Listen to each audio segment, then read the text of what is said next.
Hello everyone, Social Coach Michael Knight here, and today we're going to be talking about confidence and how to become a more confident person. Now, what is confidence? Confidence is a trust in one's faculties to allow them to overcome an obstacle or succeed at a given task. Confidence is primarily the result of your brain's ability to reference a mental catalog filled with past prior successful experiences that you've had. Because it makes sense if you've been successful at something before, then there's a good chance you can be successful at it again in the future. That's where all the sayings such as success begets success, opportunities multiply as they're seized, the rich get richer. These are all true. The more resources and skills that one has, the easier it is for them to acquire more of something. Now I know you're probably thinking, okay, that's great and all, but I'm currently near rock bottom confidence-wise, and I don't have any past successful experience to draw from. How should I even start? Don't worry, I'm going to get to that in a second. But let's first clearly define what is stopping you. The opposite of being confident is being unsure, which is often coupled with being nervous and afraid. Simply being unsure is not a big deal. Very little in life is 100% certain. If you're waiting until you have a 100% guarantee of success to start or try something, you could be waiting a lifetime. It's enough just to know that success is among the possible outcomes. It is the fear coupled with uncertainty that is the primary issue, because fear both prevents and impedes effective action. Thus, the starting point is to address and overcome your fears, which will allow you to act despite uncertainty and gain to reference experiences from which true confidence can be derived. I'm now going to go over some tips and tricks on how you can overcome your initial fears when trying something new.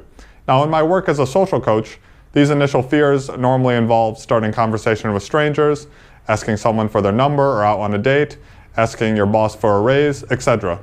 But these same principles apply to building more confidence in any new future endeavor.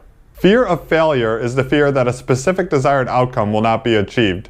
If you're just learning how to box, and you set your initial goal as beating Mike Tyson in a fight at the end of the week, then you're almost certain to fail and should be justifiably terrified. Your initial goal should be something like just waking up early and getting to the gym on time.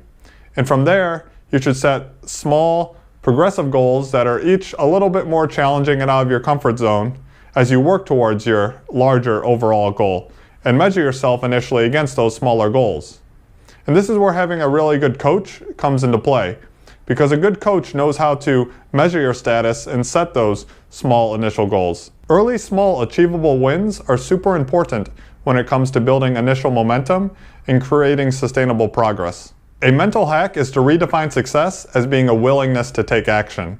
That way, as long as you're taking action, you can feel good about yourself, because your definition of success isn't fully dependent on another person's actions, which you have no control over.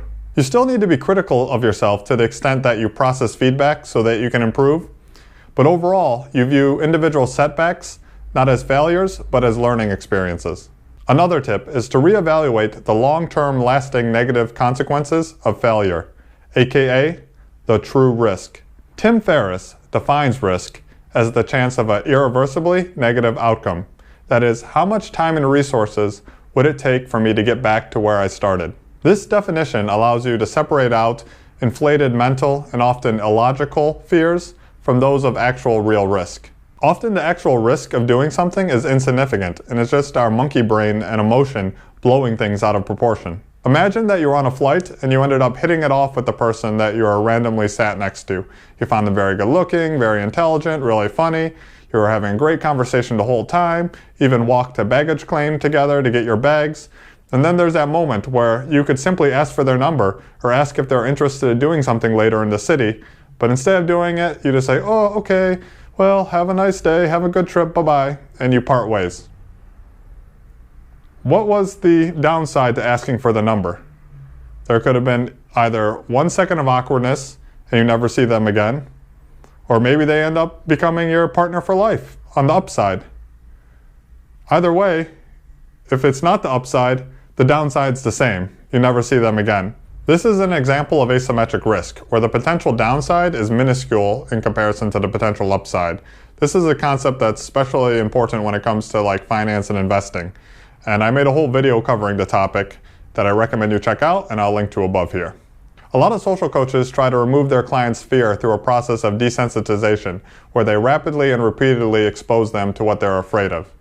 Now, desensitization that results from you realizing through repeated action that the long-term consequences that you thought you were afraid of don't really exist is a good thing, like we just talked about before. However, desensitization is bad when it results in one becoming disengaged and not fully present in an interaction.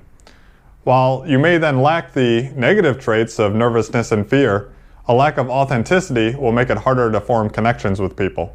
A final tip is that you can choose to harness fear and use it to your advantage. Think of what is the scarier scenario. The one where you face a little bit of temporary embarrassment every now and then? Or a future where you never get this part of your life handled and you go on for decades with the same issues and problems? Let the greater of these two fears motivate you into taking action. The much scarier scenario is the one where you do nothing at all. An air of confidence surrounding a person implies that they have a history of prior successes. So when a confident guy asks out a beautiful girl, the girl thinks to herself, wow, for that guy to be so confident asking me out, he must be used to beautiful women saying yes to him. This implies that other beautiful women have chosen him, which probably makes him a winner. And this implies that he has a lot of social proof. All this information is simply communicated through a person being confident, regardless if it's actually true or not. I'm now going to finish up this video by quoting a passage from my own book, since it nicely sums up everything and there's no reason to reinvent the wheel. This is where the old phrase, fake it till you make it, holds some truth. While I don't recommend faking it, since it breaks our rules about honesty and can make you appear incongruent, it is still catchier than the more accurate phrase, accept your current limitations, but do not let them prevent you from putting yourself in new situations which may allow you to acquire through experience the skills required to be successful. People who are so-called faking it are still placing themselves in unfamiliar situations and forcing themselves to either sink or swim. Their ability to survive these situations, regardless of their success, is what grows their core confidence. If you're interested in learning more not just about confidence, but all the core principles behind attraction, then I recommend you check out my book on attraction, which is linked to in the description below. Also, if you like this content, then please like and subscribe, since that would be doing me a huge favor when it comes to helping me grow this channel. Also, please consider becoming a Patreon subscriber, not only to support my work, but also to get access to my Enhanced EQ online video course. And thank you to all of you that are already Patreon subscribers. You're helping me out a lot when it comes to ramping up production of content for this channel. That's everything for today. Until next time, ciao.